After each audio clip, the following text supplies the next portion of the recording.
api sejarah itu juga saya mulai dengan sekapur sirih. Sekapur sirih itu kapur dengan sirih pasti merah. Dan seutas Minang itu putih. Itu semuanya adalah gambaran bahwa itu ada saya tuliskan semuanya begitu. Bendera merah putih itu benderanya Rasulullah. Sebenarnya begitu. Tapi karena kurang pernah pada waktu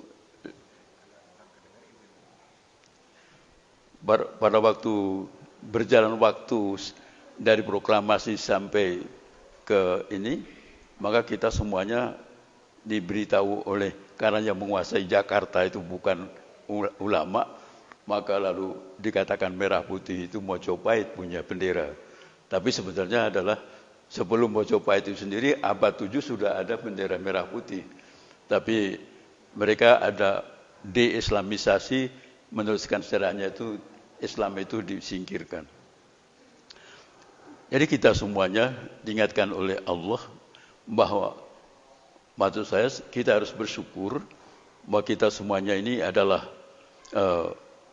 ditakdirkan sebagai Muslim, itu Masya Allah, itu anugerah yang paling akbar. Dan laki-laki ini waktu nikah itu, wa min ayatihi an khalaqa lakum min anfusikum azwaja litaskunu ilayya. Cintailah istrimu. Kenapa? Itu istri-istri kita itu semuanya casingnya saja.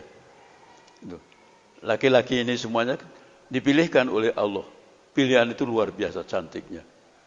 Nanti pada waktu zaman, kalau kita semuanya sudah terpanggil di sana, akan dipertemukan, bukan karena badan ini akan dikuburkan, tapi yang hidup itu adalah yang di dalamnya itu. Mansurnya mana? Ini tangannya, ini dahinya. Mansurnya tidak kelihatan. Semuanya ini akan melihat diri sendiri pada waktu dipanggil oleh Allah, pasti membelalak gitu. Kenapa? Karena kita itu baru tahu, oh itu saya. Tapi sudah lepas. Gitu. Nah, oleh karena itu kita semuanya, laki-laki ini semua suami ini diingatkan oleh Allah bahwa ketika kita ijab qabul itu bukan kepada mertua. Itu Al-Quran mengingatkan, hei Mansur, kamu bukan sumpah saya terima nikah dengan putri bapak dengan berapa? Gitu. Maka Allah mengingatkan, hei Mansur, kamu tidak bicara di depan mertua, tapi kamu sumpah di hadapan Allah. Misyakon khalidho. Litaskunu ilayya, cintailah istrimu. Itu Quran, itu Islam.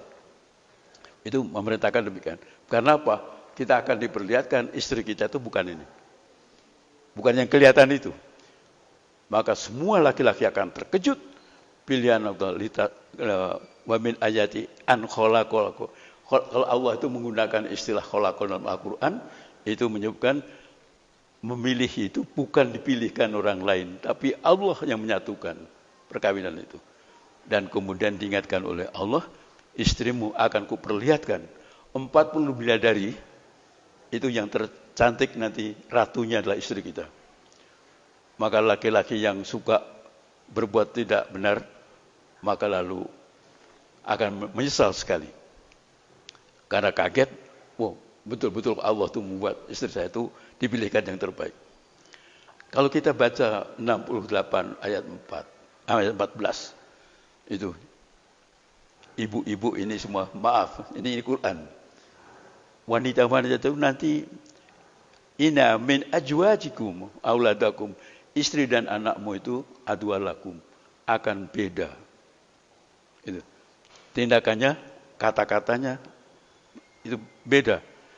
Maka kalau Anda merasa itu seperti melawan itu, anak melawan bapaknya, ibu melawan suaminya, maka apa yang diperintahkan? Maafkan, santuni, dan ampuni. Kalau maaf itu salah kecil, kalau ampun itu salah besar. Dan santuni, itu baca surat At-Taghabun. Kenapa? Innallaha ghafurur rahim. Oleh karena itu kalau sudah disatukan, jangan mempunyai keinginan-keinginan yang lain-lain. Itu kau memindahkan pandangan, kau menekan perasaan segala macam pada wanita yang lain, maka hendaknya kamu tetap mencintai istrimu. Itu Quran. Sebenarnya begitu. Nah, kenapa? Karena wanita itu yang mendatangkan Bapak ada tinggal di sini. Punya mobil, punya rumah, punya segala macam itu doa siapa? Kenangkanlah kembali kalau kamu itu seperti Nabi Ibrahim. Nah, istrinya itu adalah seperti yang disebut Siti Hajar. Apa yang dikerjakan? Disimpan di tempat yang biwadin gharizarin inda baitikal muharram. Rumput pun tidak tumbuh, tandus di sebelah Baitul Muharram. Tidak ada tetangga sebanyak ini. Tidak bawa makanan, hanya bawa bayi. Apa logika kita? Nabi Ibrahim juga menyatakan, wah ini pasti istri saya akan bagaimana. Tapi kehendak Allah. Lalu hanya mengatakan, ya Allah. Rabbana ini askantu min duriyati biwadin gharizarin inda baitikal muharram.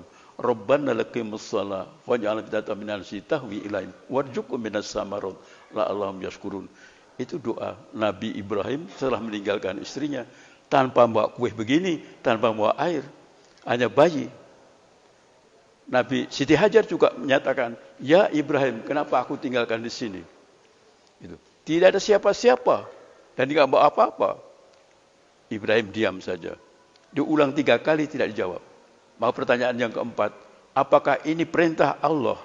Maka jawabnya Nabi Ibrahim hanya satu kata, na'am. Hanya itu aja. Hanya bisa itu. Karena logika akan bicara, istriku itu ditinggalkan tiada apa-apa, mesti logika mati. Tapi ini perintah Allah dikerjakan. Setelah ditinggalkan, maka apa yang terjadi? ASI tidak keluar. Tapi bayi harus minum. Apa yang dikerjakan oleh Siti Hajar? Itu. Dia lari dari Safa, Marwah. Bukit. Naik bukit. Safa, Marwah, Surfa, Marwah. Safa itu bijaksana. Itu harus kita ingat. Istri kita itu bijaksana. Lalu Marwah. Marwah itu adalah yang dinamakan bahagia. Lari. 7 kali. Dia akan mencari, barangkali ada kafilah lalu atau orang yang lain lalu akan diminta seteguk air. Tapi tidak ada. Nah, setelah tidak ada, lalu takbir. Allahu Akbar, Allahu Akbar, Allahu Akbar. La ilaha illallah, wallahu Akbar. Allahu Akbar walillahil hamd. Takbirnya seorang wanita beda dengan kita. Maka lalu apa yang terjadi? Yang terjadi itu adalah Allah itu menurunkan malaikat dan kemudian menegur Siti Hajar yang ada di puncak Marwah itu. Lalu ditegurnya, Hajar, berhentilah dikau. Maka Hajar menjawab, apakah bawa air? Tidak, hanya memutarkan sayapnya, segera turun karena melihat ada air keluar dari tempat di mana Nabi Ismail diturunkan. Ditinggalkan. Di situ Nabi Siti Hajar lalu zumi, zam.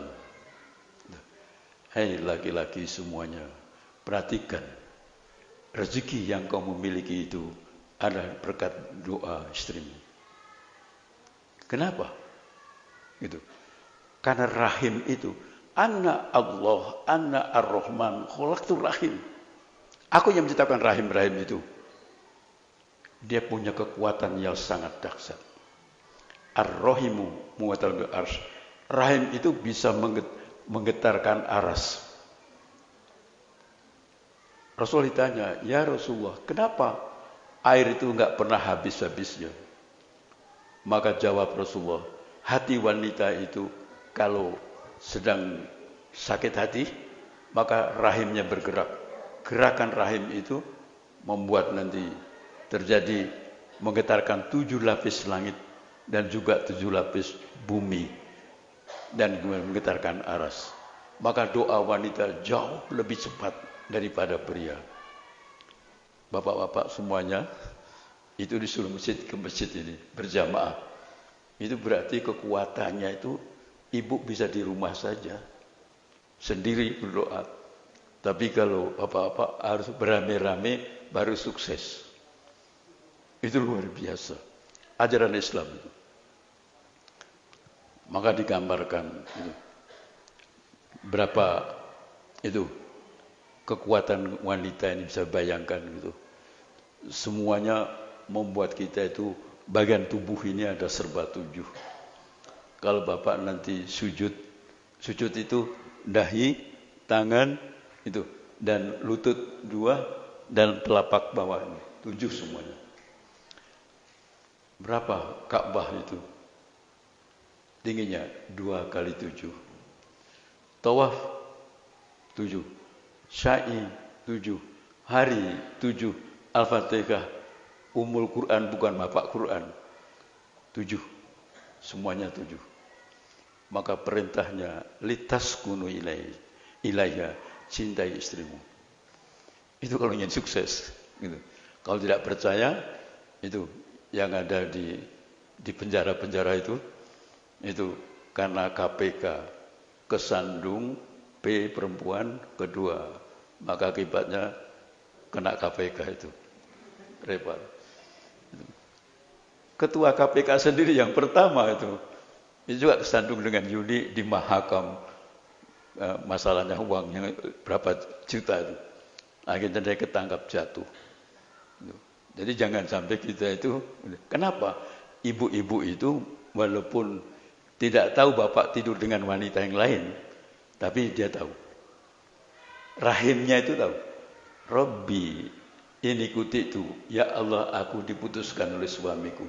Robbi ini usu'u ilayya, aku dianggap jelek oleh suamiku. Robbi ini dulimtu, suamiku memutuskan sumpah nikahnya, mengkhianati sumpah nikahnya. Apa jawab Allah? Akan kucabut rahmatku. Coba repot sekali itu, semuanya yang ditangkap-tangkap itu repot semuanya, ekonominya rontok. Kalau tidak percaya diingatkan, ayo Mansur, kamu duduk di sini di Arafah itu, apa yang kamu kenang? Maka di situ kita semuanya mengenang perkawinan yang pertama itu adalah dijalankan Nabi Adam dengan Siti Hawa. Nabi Adam dengan Siti Hawa, tempat pelaminannya itu gunung dinamakan Jabal Rahmah. Sepuh-sepuh Sunda tidak mungkin mengawinkan putri-putrinya ke gunung, ke Tangkuban Perahu atau kemana-mana itu untuk pelaminan. Maka dibacanya Al-Quran itu ada yang namanya surat Al-Furqan. Di situ ada hujan itu adalah rahmat Allah. Maka supaya sama dengan Jabal Rahmah, maka diadakan sawer. Sawer itu di depan tempat air hujan itu. Maka dipayungi, payungnya itu ada Asmaul Husna. Lalu nanti dilempar beras, itu mengingatkan, hei Mansur, itu beras jatuh ke tangan ke pangkuanmu karena doa istrimu yang punya rahim. Jadi nikah itu Allah mempercepat proses yang membuat laki-laki yang tidak bisa apa-apa, maka dia akan punya kemenangan, punya kemuliaan karena mencintai istrinya. Yang belum menikah segera nikah. Itu baik. Kalau tidak percaya itu, kemarin pilpres itu, wah kita dukung hebat-hebatan, ternyata gagal. Kenapa? Nggak punya istri. Jadi kalau ada pemimpin nggak punya istri jangan didukung, repot, habis dengan energi aja. Itu kenyataannya begitu. Istri yang membuat kita punya mobil, punya rumah, punya ini segalanya, punya anak, punya segala macam. Itu tidak pernah diperhatikan. Tapi Quran, Nabi, saya lanjutkan, Nabi Adam itu adalah ditanya oleh malaikat, hai Adam, kenapa kau beri nama istrimu itu Hawa? Jawabnya, Hawa, lihat aja bibirnya, warna bibirnya merah. Itu. Lalu Nabi Muhammad juga begitu, memberi nama Siti Aisyah itu Umairah. Umairah itu merah. Putranya juga disebutnya Fatimah Az-Zahra, putih kemerah-merahan. Merah itu bukan PDIP. Merah itu bukan ini betul nih mejanya merah. Itu. Merah itu Islam mula-mula. Hanya nanti ketika Arab dikuasai oleh Wahabi, ya Wahabi itu tunduk pada Inggris, Itu radikalisasi. Hilangkan warna merah itu, diganti warna hijau. Nah, lalu sebenarnya warna hijau itu hanya untuk Rasulullah sudah wafat. Maka kalau ke Mekah, ke Madinah, itu kubah masjidnya itu warnanya hijau. Itunya, kubah di atas itu ada di makam itu. Tapi semua karpetnya merah. Itu karpet Madinah. Kecuali DKM-nya tidak pernah naik haji atau umroh, tidak tahu karpet itu harus merah, dipakai karpet hijau. Itu khudrun syabaka, itu bajumu ketika meninggal. Pakai masker hijau berbahaya. Padahal masker itu coba diinjak, diam aja. Lebih baik baca sholawat. Itu jangan sampai materialis sehingga percaya kepada benda-benda itu. Baca sholawat. Allahumma sholli ala Sayyidina Muhammad wa ala alihi wa sahbihi wa barik wa salim. Terus ditambah miftahis sa'adah, bukakan pintu kebahagiaan wal khairat. Baca itu, nanti corona itu kabur, lari. Tidak percaya, tanya kepada ahli-ahli mukasyafah, melihat itu corona itu bukan karena ditutup, tapi karena sebelum ditutup membaca dulu sholawat. Jadi sholawat itu lebih penting. Ada masjid-masjid wajib gitu, masker wajib, masker, masya Allah. Baca dulu perintahnya gubernur dengan nggak ada kata wajib itu, kan keliru. Itu kekeliruan dari kita semuanya. Jadi mematerikan apa yang kita imani itu menjadi. Kalau kita itu ingin sehat, tidak hanya cuci tangannya saja. Yang dinamakan sehat itu sami Allahu liman hamidah. Allah itu mendengar doamu. Mau berdoa apa? Sujudlah. Subhana rabbiyal a'la wa bihamdi 3 kali. Lalu duduk. Apa yang Bapak baca? Rabbi firli, ampuni. Diampuni itu warham, dicintai oleh Allah. Dicintai oleh Allah itu warfa'ni, diangkat derajat. Dengan derajat itu warfa'ni, warzukni, diberi rezeki oleh Allah. Diberi rezeki ya harus diberi petunjuk. Nah, karena mengkol kemana-mana, tidak untuk ibu rezekinya itu. Maka wahdini. Setelah wahdini, wa'afini. Itu sehat. Wa'fu'ani, maafkan. Kalau maaf itu salah kecil, kalau ampun salah besar. Itu. Di situ konsep Muhammad Dr. Iradah Allah. Bukan WHO, WHO itu hanya cuci tangan kelematan oleh Allah. Yang namanya sakit bukan karena tiada penyakit, tetapi karena diampuni oleh Allah, ditutup aib oleh Allah, diangkat derajat oleh Allah, lalu diberikan rezeki oleh Allah, diberi kedudukan oleh Allah, dan kemudian diberikan petunjuk oleh Allah, dan kemudian baru diingatkan, walaupun banyak rezeki tidak sehat, repot, wa'afini, lalu wa'fu'ani. Itu 8 poin yang nilai sehat Islam. Sebenarnya begitu. Tapi kita pada lupa. Gitu. APD yang lebih baik. A-nya itu sebenarnya Al-Quran, pelindung diri. Sebenarnya begitu. Saya tidak percaya apa itu. Saya kemana-mana sering lupa saya itu. Saya tuh lupa kalau nggak ada corona Pak Mansur. Saya lupa nggak pakai apa-apa. Kalau saya takut, kalau ingat ada polisi, saya baru tahu itu. Gitu. Saya lalu pakai itu. Jadi saya pakai itu kalau ada polisi. Kalau nggak ada saya nggak apa-apa. Karena apa? Saya sudah sholawat saja. Saya masuk sini, masuk dari sini. Saya sudah masuk, saya baca sholawat. Allahumma sholli ala sayyidina Muhammad wa ala alihi wa sahbihi wa barik wa sallim. Miftahus sa'adah. Bukan, ya Allah bukakanlah pintu kebahagiaan, wal khairat, dan kebaikan. Itu kalau nggak percaya, coba aja baca itu terus tanpa itu masker, mendingan sehat-sehat saja. Tapi kalau masker terus nggak sholat nggak itu, nanti tiba-tiba sakit repot sekali. Nah ini apa itu hanya gurau saja. Jadi maaf kalau sholawatnya itu lebih penting daripada yang lain. Maksudnya begitu. Nah ini kita semuanya menjadi manusia muslim itu begitu gitu. Sekarang kita akan bicara jadi manusia Indonesianya.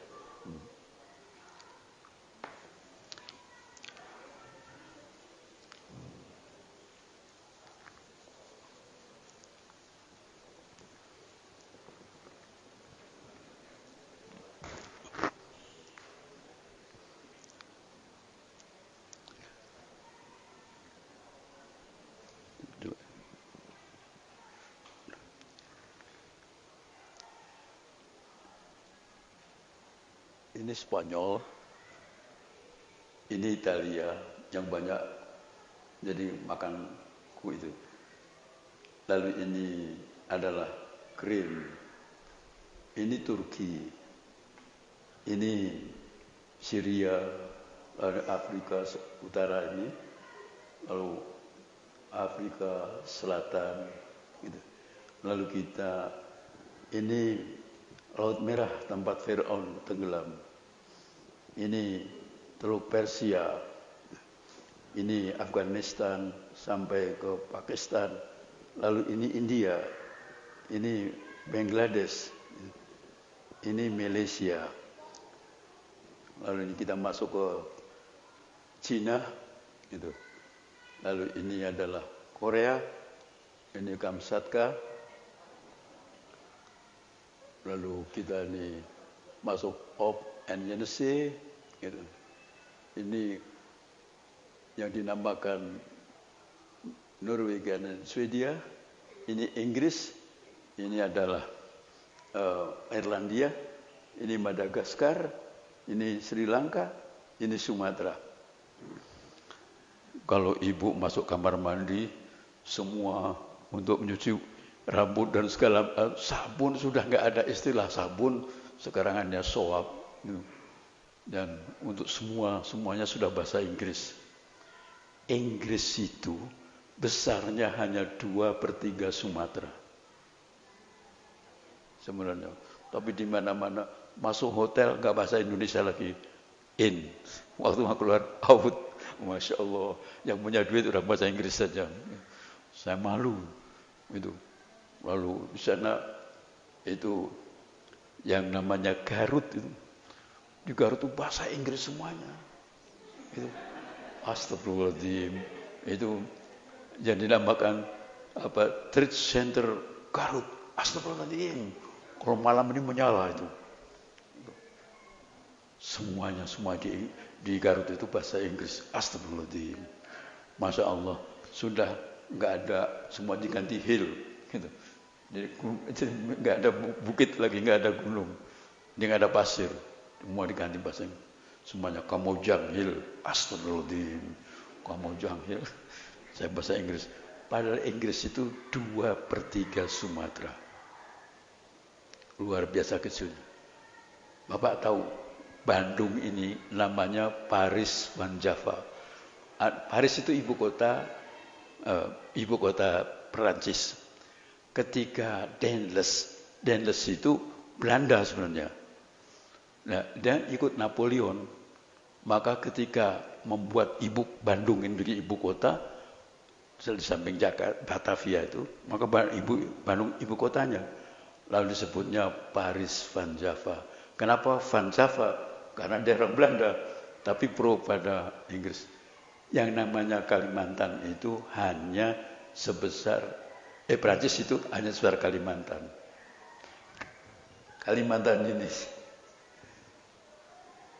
Kalimantan Indonesia itu sama dengan Prancis. Gitu. Di sini Pulau Jawa. Pulau Jawa itu dengan Madura. Besar mana dengan Portugis? Ya Portugis itu hanya sama dengan Pulau Jawa ditambah dengan Madura itu. Kalau kita dari mau Portugis, bayangan hebat sekali. Ini Pulau Bali, ini Pulau Lombok, gitu. Ini pulau kecil-kecil, dan kemudian ini ada yang namanya Timor, gitu. Lalu ini Sulawesi, gitu. Sulawesi dengan Inggris sama, gitu. Ini Papua. Papua itu besar sekali. Jerman segala macam itu. Indonesia ini karena disebut kepulauan merasa kecil. Tapi kalau di sini Merauke, ini mestinya ada buntutnya lagi. Ini Australia. Kalau Bapak menyebut Indonesia itu Sabang sampai Merauke. Ini Sabang, ini Merauke. Itu. Kalau kita pindahkan, itu sama dengan dari Baghdad. Lalu ujungnya mana? Ujungnya itu Greenwich, Null Meridian itu. Indonesia itu 14 negara Eropa baru sama dengan satu Indonesia. Karena disebut Eropa itu benua. Rara santai ageng pisan. Lalu disebut pulau-pulau, alit-alit. Itu karena kita dijajah oleh Belanda, itu buat peta-petanya itu dibengkal-bengkalkan. Kalau Belanda digedekan, kalau Indonesia dikecilkan. Seolah Indonesia itu kecilnya untuk billah. Coba Bapak bayangkan jam berapa Papua? Ini 8:30. Di sana sudah 2 jam yang lalu. Jam berapa di Bali? 1 jam yang lalu. Matahari terbit 3 kali. Indonesia. Tapi ngaraos, saya di Pinus ini tenang saja. Kecil Indonesia ini. Masya Allah. Itu orang nggak ngerti itu. Oh, Indonesia ini besarnya, alhamdulillah. Ini lautnya 3 juta. Mana ada negara lain yang punya laut segede itu? Amerika, Inggris, nggak akan mungkin. Yang punyanya Indonesia.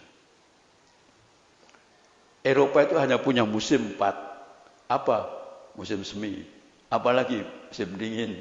Apalagi musim rontok daun. Apalagi itu hanya 4 biji panas.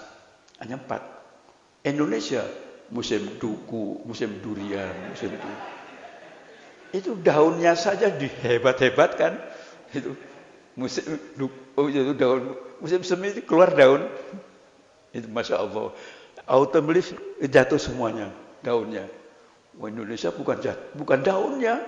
Itu ada 16 buah yang terus ada.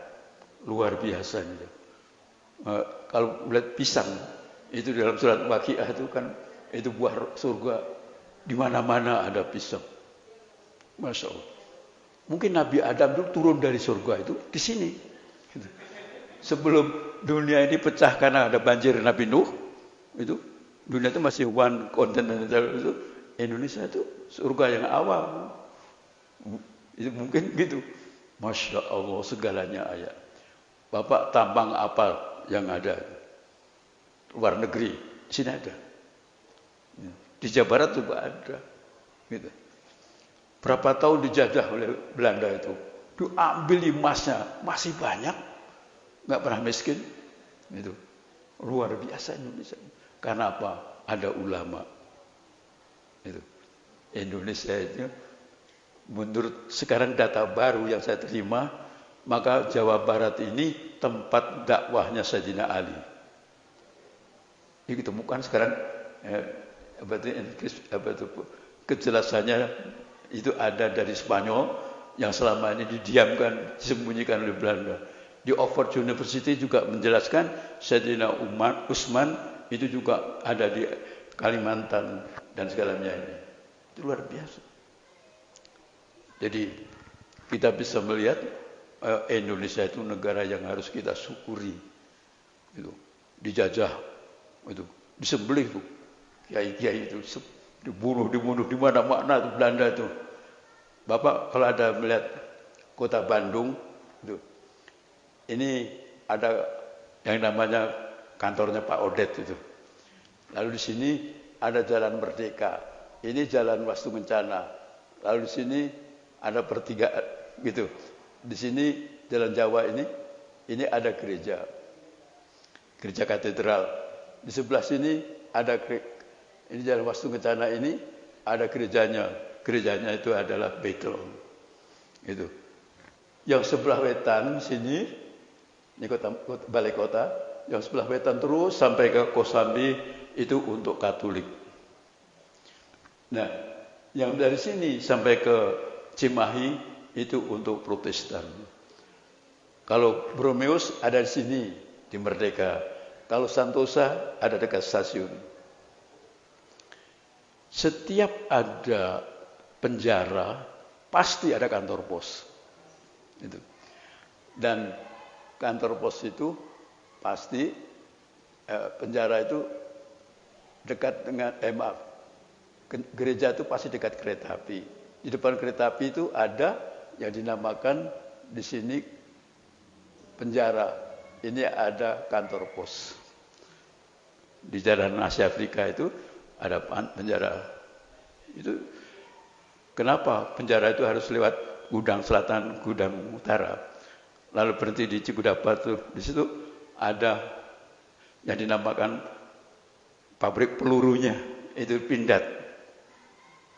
Untuk siapa kereta api itu? Untuk menggilas kepala-kepala ulama ini. Yang berontak, tangkap, dan kemudian daerahnya dihancurkan. Kenapa Cililin tidak ada jalan kereta api? Semua ke Sumedang, ke Trancaikek, ke semuanya, ke Soreang, ada semuanya. Kenapa Cililin tidak ada? Majalaya ada. Karena ada ulama-ulama yang berontak. Dan kereta api. Kereta api dan kereta api itu seperti yang dinamakan gurita di seluruh Pulau Jawa itu. Di mana Belanda itu mengatur kekuatannya untuk menghancurkan Islam itu di depan SMA 3. Itu. Di sebelahnya Taman Landas Adi Suryani, di depan Panglima. Itu ada dinamakan Departemen Van Oorlog. Di situ Indonesia diatur, dihancurkannya. Yang di Aceh, ada di Makassar, semuanya itu sampai ke Papua dari situ. Belanda itu sebenarnya negaranya kecil, hanya sama dengan Jawa Barat. Belgia itu agung Pak Mansur, sama dengan Lampung. Tidak percaya, kecil-kecil itu Eropa itu. Kita tuh besar, luar biasa, hebat. Karena apa? Ada ulama-ulama di mana-mana. Dan ulama-ulama itu kenapa bisa di pulau ini. Karena ulama itu punya kapal untuk dakwah. Tapi nanti dihancurkan kapal-kapalnya itu. Nenek moyangku orang pelaut. Jadi lupa sekarang. Tidak tahu sejarahnya. Maka ustadz-ustadz ini juga tidak bicara tentang kemampuan bahari itu adalah yang Al-Quran menyebutkan Nabi Nuh alaihissalam. Nah, Indonesia juga begitu. Buku saya akan terbit namanya Deoseanisasi Islam. Itu Islam itu ceritakan nggak punya kapal. Padahal Masya Allah. Nabi itu bukan Nabi daratan. Nabi itu juga Nabi lautan. Ada 40 ayat. Sebenarnya. Maka ulama-ulama itu dulu juga menguasai laut. Kalau tidak menguasai laut, dari Nabi Yunus itu dilempar ke laut dan kemudian dimakan ikan. Itu Masya Allah. Luar biasa. Jadi kalau kita tanpa ulama, yang namanya Portugis, yang namanya Spanyol itu, yang Columbus itu datang ke Indian, Amerika, dibasmi orang India. Habis. Itu. Genocide. Kenapa? Penjajah. Mereka membunuh orang itu, merebut negaranya, itu adalah mission sacré, misi suci. Dulu ulama-ulama nggak akan menggunakan misi dan visi. Itu bahasa penjajah itu. Tapi sekarang, walaupun IAIN atau UIN, misi dan visi. Unisba, visi dan misi. Astagfirullahaladzim, saya kaget. Begitu tuh. Karena saya tahu, sadar sejarah. Itu luar biasa. Yang namanya Australia itu adalah orang Padang, orang Makassar. Benderanya merah putih. Disebutnya aborigin. Itu. Ketika saya menerangkan begitu, orang Australia datang ke rumah saya tentang bendera Rasulullah itu benar-benar merah putih, benar. Saya bilang ini ayat-ayatnya. Lalu pantas orang aborigin itu benderanya merah putih karena dia orang Makassar. Nah kita nggak ngerti sejarah itu, hilang semuanya. Jadi kita semuanya kiai-kiai di sini itu ketika akan bagaimana maksud saya begini, Belanda itu begitu kuat menguasai Indonesia, penjara-penjara itu isinya hanya para ulama saja, maka Allah mendatangkan perang ini bukan perang dunia kedua, dan di Indonesia itu ada perang Asia Timur Raya, dan itu Jepang datang terus Belanda menyerahkan di Kalijati. Jawa Barat itu penting, itu segalanya. Sampai kalau Bapak program yang namanya program, kenapa Bapak memakai semuanya begini? Kalau saya terangkan secara politik nanti kaget itu. Itu program Amerika dengan WHO-nya. Nanti saya tinggal maaf. Terus Indonesia itu demikian hebat, ulama-ulamanya dibunuh, toh bisa hidup. Yang disebutnya itu bongkok ngaronyok. Walaupun bongkok tetap ngaronyok dengan ulama. Bengkung ngariung dengan ulama. Mangan orang mangan asal kumpul dengan ulama. Luar biasa tuh, ulama itu kuat sekali.